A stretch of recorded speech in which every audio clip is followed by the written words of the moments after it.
Yep. What was it for you that, personally, that when you watched the tape of James Pierce, what would made you think that, hey, this is the guy that we need to have in the locker room? Yeah, I think with both our, obviously we had 2 first-round picks this year, both those guys, Jalen and James.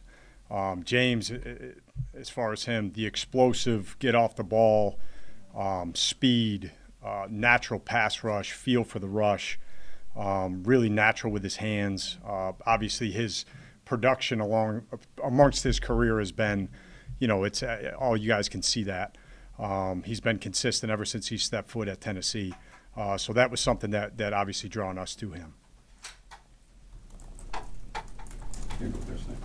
Can you talk us through the decision of, you're somebody who draft picks are your capital. That's what you need. And then to move up into the first round and give up a future first round pick. Can you kind of talk me through that decision and how y'all came to that? Yeah, so it's really to go through the whole process. Everybody in the league grades a little bit different, but the commonality probably is through buckets. The first bucket is win because of starters. These are guys you can say elite, high level, solid, whatever that is. That bucket is always, every year, depending on the year, it's a smaller bucket. Below that is your winning starters. That bucket's a little bit bigger. And then underneath that is your good role players, depth players, et cetera, right? So there's really 3 buckets. Whenever you're in the first round, you're trying to pick from that top bucket. The amount of players within there changes on a year-to-year basis. The positions in which you're chasing might not always line up. No different than we talked about Mike Penix last year, quarterback. Since we got here, we wanted to draft a quarterback. Well, if there's not one that you feel is in that bucket, then you're not going to take it. You're not going to reach from a lower bucket. I say all that to say this was a year that where we're at 15, as the draft was unfolding, we identified pressure players, which is something that we were going after, obviously, defensive side of the ball. There were a number of players there that we said to ourselves, if we were going into next year, you always need multiple pressure players. If we're going into next year, we were hoping that a Jalen Walker would be there next year. A James Pierce would be there next year to take another pressure player. Well, this year we're sitting there and we've got an opportunity, if it works, to take 2 players from that bucket. You know what I mean? And we felt, because we had a first, a second, a fourth, and 2 sevens to start with, we felt good about our next bucket of the third round, second round, you'd be picking from that area. You know what I'm saying? I think a lot of times you guys hear everyone talk about, from pick 27 to pick 55, the value is the same. You hear people talk about that on TV. Well, it always reaches different points throughout the draft. The same guy you take in the 5th round might be there in the 6th round, 7th round. It just depends on the draft. So this year we were very confident with our bucketing system. We felt like it aligned where the value of the player, where we were picking, it all kind of lined up for us. So we had a chance to get 2 of them. We used next year's one to take 2 of them this year is essentially what we did at the end of the day. Obviously, there's more to it. Flopped a 2, got a 3 back, all that stuff. But at the end of the day, when it was all said and done, we started with a first, a second, a fourth, and 2 sevens. We ended with a first, a third, a fourth, and a 7th. And how did we get that outcome? We picked James Pierce, next year's one, this year. There were some rumblings of concern about James Pierce Jr. as far as whether it's his attitude, his maturity. What made you guys comfortable with taking him, not just taking him, but coming back to the first round and grabbing someone who had those concerns, whether you put credence to that or not? Yeah. Well, every player that we pick, since we've been here and this year no different, we do a ton of work on our area scouts. Do a tremendous job of painting up. We call it the profile of the player. We go through extensive meetings in February where we're laying that out. Talk to everybody the guy's ever been around. Then you kind of categorize guys, okay, who do we need to do extensive work beyond this point once we bring the coaches in? James was one of those players. Jalen we spent a lot of time with. We spent a lot of time with a lot of guys. But the more diving in you do, really with guys like that, you're looking inward too. You're looking at who's your coordinator, who's the position coach, who's your assistant coaches, who's your head coach, what are their personalities, You know, what do they like in players? Do their personalities vibe and jive? You know, if it doesn't, it's not going to work. If it does, it will work. So we go through that with every type of player that we go through. So as we went through, the more and more comfortable we felt with all the players that we drafted. With only 5 picks, how much was quality over quantity prioritized, especially with the trade moves made? It's always quality over quantity in our minds. You know, it ain't about what, it's about who. We've said that before. The draft can dictate that. Sometimes you go into a draft and you say it's a lot of talk when you say, oh yeah, well, we're in this position at 15, we can trade back. We'll pick up a bunch of picks. Well, the phone doesn't ring. There goes your idea of that. Hey, pick 46 in the second round. People will really want that pick. Well, if they're not calling, then you're picking a player. So you always want to go with your convictions, with what we always feel and believe in. Who are we convicted in? Does it all align in terms of the coaching, the scouting, the vision, all of it? Does it align? And we go after it, and that's what we did this year. Kyle, when you all made that trade back up for Pierce and kind of flipped that day 2 pick from early second to late third, did the discussions then start happening that, hey, we may want to prepare for the chance of moving back up a little bit for a guy that we want there, or was that always something that you all were talking about in the lead up to the draft? Yeah, the third was important in that part, in that element of cover. That was important to us because, again, like we said, pre-draft, it's different. Your buckets are different. The volume of that bucket changes year to year. We felt pretty comfortable with that next bucket that we had, numbers-wise, that there's a good chance of one of those players being there either second or third, you know, and potentially fourth, where you know that first bucket is gone. You ain't getting it at 46. You know what I'm saying? So we felt confident or comfortable. You never know until you get through the draft and the board. The way the board was falling, we felt like, okay, that third was very important to get to then solidify one of those guys, potentially solidify one of those guys. And that was all leading into, you know, that night. But you're constantly going through the numbers of what's available, and those change year to year. Like I said, that first bucket that you have, you know, there's years where you have 15 guys. There's years you have 12. There's years you have 27. You know what I'm saying? So that changes on a year-to-year basis. But what was exciting about this year is it aligned with what you're looking for. You know, there's so many times that you will go into a draft and you say, hey, we want to take a wideout in the first round. Well, if there's no wideouts in that top bucket, what are you going to do? You're going to pull from, you know what I'm saying? So that's our philosophy, that's our mindset, and that's what we've been consistent with. You guys picked up Drake's 5th year. Yeah, yep. No-brainer, slam dunk Yep. decision. Yeah, no, excited about Drake, obviously, and since he walked in the door day one, his makeup, competitiveness, he just keeps ascending. He's got to take that next jump, and he's taking on more of a leadership role and all those things, so that was a no-brainer. With the things out now with you know the team and Kirk, because you know it's obvious that he wants to be somewhere starting, and that's not in the cards for him here right now. Yeah, well, I mean, I think plenty of people have talked about that as far as, you know, Mr. Blank, Raheem, Terry. You know, we love Kirk. You know, we're going to see what happens. We're constantly having conversations with other teams about their players, and we've been the same since we've been here. We love Kirk. We love that he's here. You know, if something makes sense for us, then we'll think about it. Now, when you talk about physical profiles at positions, how strictly do y'all adhere to those, and how do you judge a guy when you like a guy, but he's getting close to the borderline either way on your? In terms of the measurable piece? Yeah, I'm thinking of both. You've got 2 pretty small edge guys. Who's that? Jalen and James just are sort of on the lower end of that scale. I didn't know how y'all valued. In terms of which one with James? What do you mean? Just weight-wise. Oh, weight-wise. Yeah, Okay. How do you do you have a strict floor there with your positions? Is it a sliding scale? Yeah. Player? It can't, depending on the player, yes. Like, you know, you always go through certain things. Do you have compensating factors for what are your, if you're short, if you're short-armed, if you're, you know what I'm saying, if you're light, well, you better have twitch and speed and those things. If you're, you know, if you're a little shorter, do you have power? Do you have agility? Do you have so you got to have something. Are you a really good football player? Instinctive? Do you have versatility, Jalen Walker? You know what I'm saying? So there's always certain things that aren't going to fit the cookie cutter, you know, ideals. But you got to make up for it in other areas. And I think both players, very different players, but both have unique qualities within their skill sets. From a personnel on the personnel side of the building, how much do y'all have to adjust that based on coordinator changes? That's the piece. That's the piece that's very difficult. And not difficult, the challenge. That's the challenge because, you know, again, when the most of the league in those three buckets is the bottom bucket. That's most of the league in the NFL. So once you get beyond those win because of players, you got to have guys that fit what you're doing. You know, that's how you're stacking within your buckets.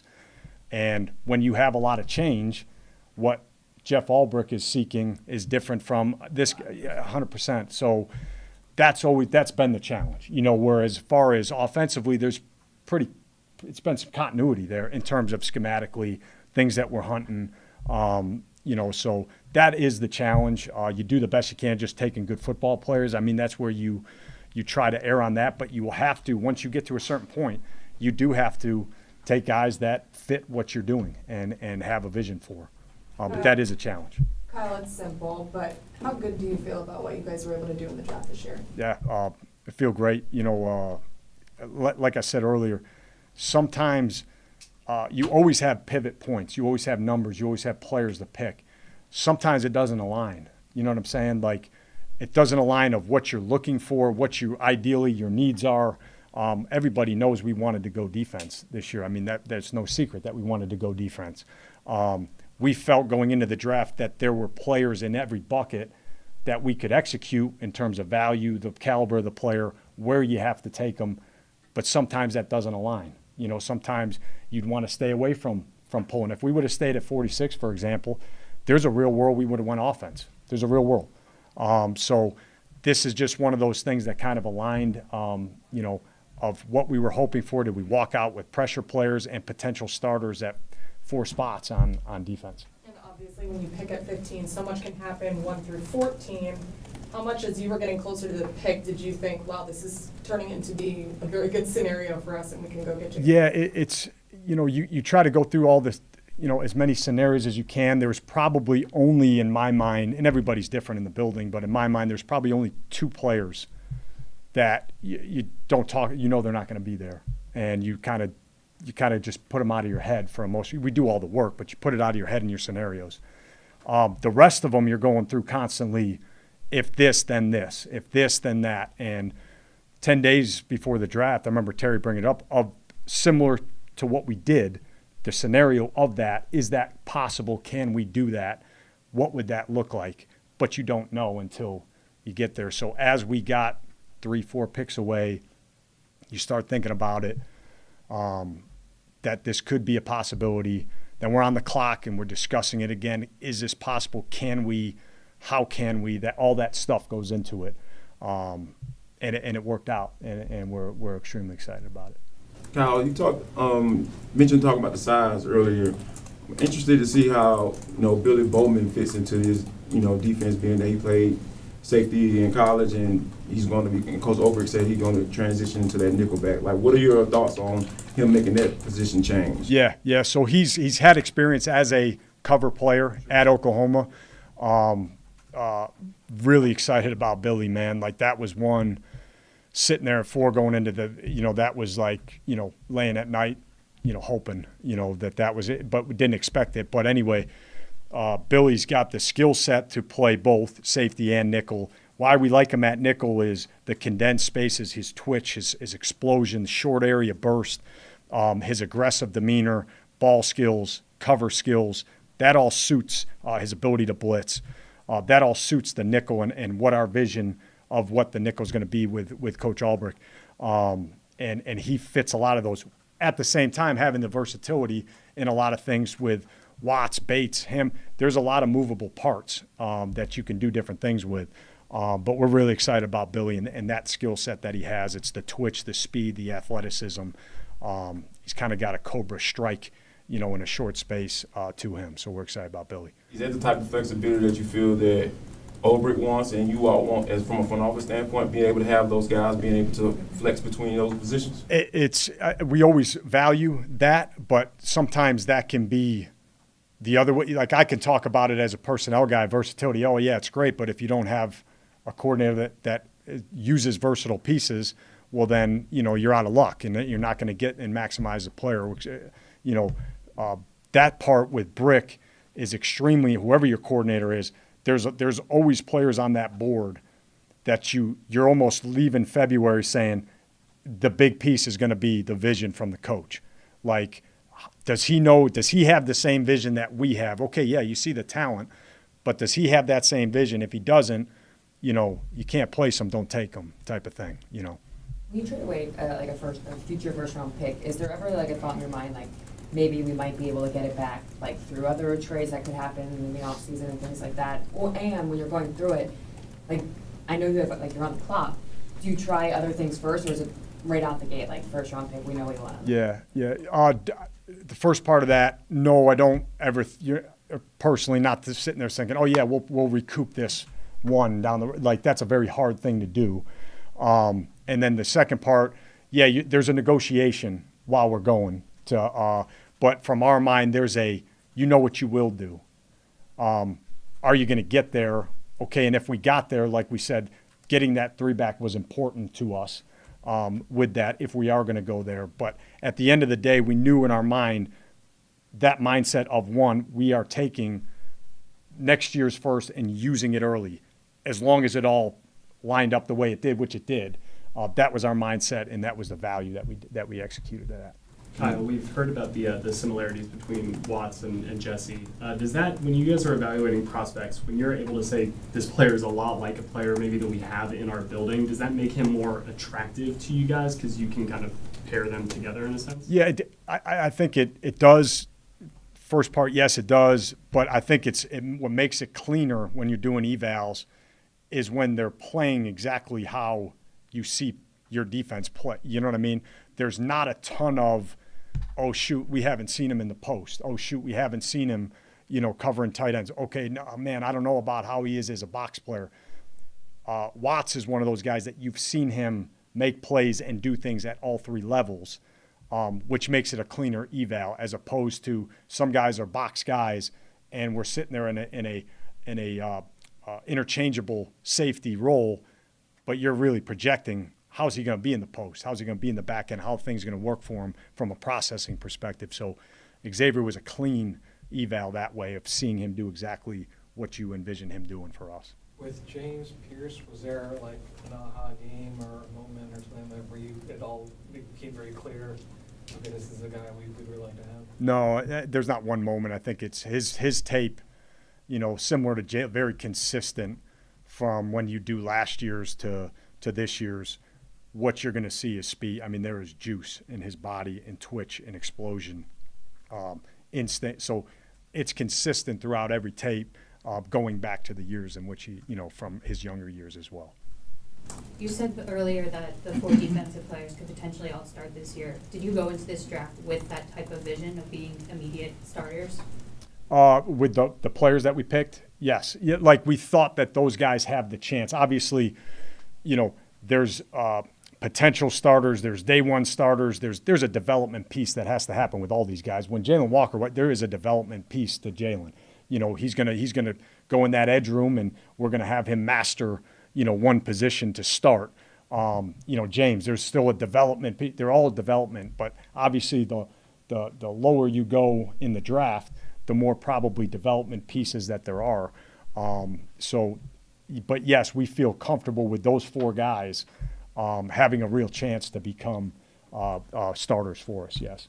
You've been talking so much about the buckets and the alignment needs and everything like that, and I think this year's quarterback class compared to last year's and everything was, it didn't compare really.